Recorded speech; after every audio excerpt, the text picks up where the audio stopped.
Сәлем қыз-келіншектер. Бүгінгі тақырып жүктіліктің алғашқы белгілері. Мұқият тыңдаңыздар. Жүкті болып қалуды көрсететін көптеген белгілер бар. Жүктіліктің алғашқы белгілері әрбір әйел үшін әртүрлі. Егер сіз бала көтеріп қалсаңыз, сіз осы белгілердің біреуіне тап боласыз. Егер сіздің денеңіз жүктіліктің ерте белгілері туралы сигналдар беретін болса, гинекологқа барыңыз. Сіз жүктілік тестін жасай аласыз, бірақ ерте кезеңде дәл нәтижені тек қана дәрігер айта алады. Жүктіліктің ерте белгілері іштің төменгі жағының ауруы. Көптеген әйелдер етеккір қарсаңында осындай сезімдерді сезінеді. Олар бұл ауырсынуды менструация циклінің жақындауы деп ойлап назар аудармайды. Алайда бұл ауру күнделікті қайталанған кезде және етеккірдің басталу мерзімі кешігетін болса, әйелдің ойлануы керек. Осы уақытта жүкті болып қалудың салдарынан денеде өзгерістер пайда болады.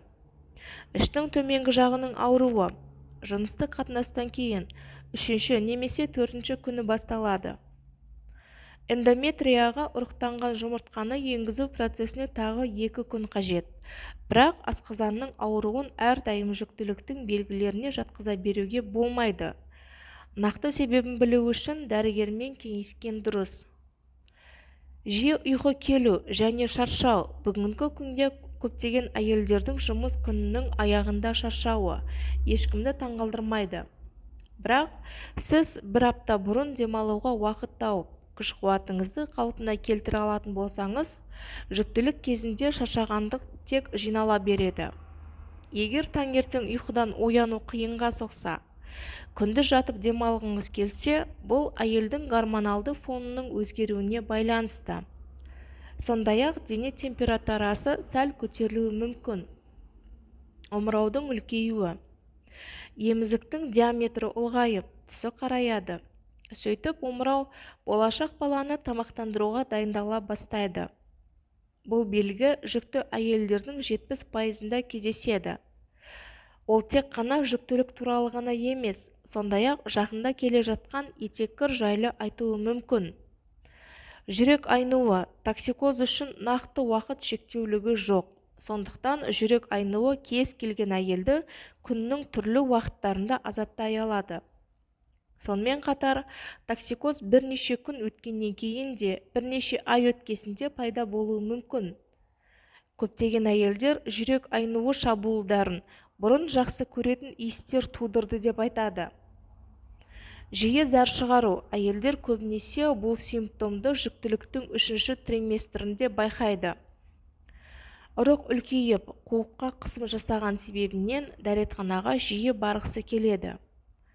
Терінің өзгеруі кейде әйелдерде етеккір қарсаңында бетінде былғарылар пайда болады. Егер сізде бұрын ондай болмаса, жүктілік туралы ойлануға себеп бар. Былғарылар әйелдің гормональды фонының өзгеруіне байланысты пайда болады. Бірақ бұл симптом барлық әйелдерде кездесе бермейді. Жүктіліктің ең айқын белгісі кешіктірілген менструация. Бірақ етеккір циклінің бұзылуының бірнеше себептері болуы мүмкін. Бұл симптомға толығымен сенуге болмайды. Бұл жағдай гинекологқа баруға себепкер болу керек. Қан және зәр анализдерінің негізінде жүктілік жайлы білетін боласыздар. Нәтижелерді нақты білу үшін кешіктірілген менструация циклінен кейін бірнеше күн өткесін жасау керек. 3 апталық кезеңде ультрадыбыспен ұрықты көруге болады. Бүгінге осы. Лайк басып, жазылып кетуді ұмытпаңыздар. Сау болыңыздар.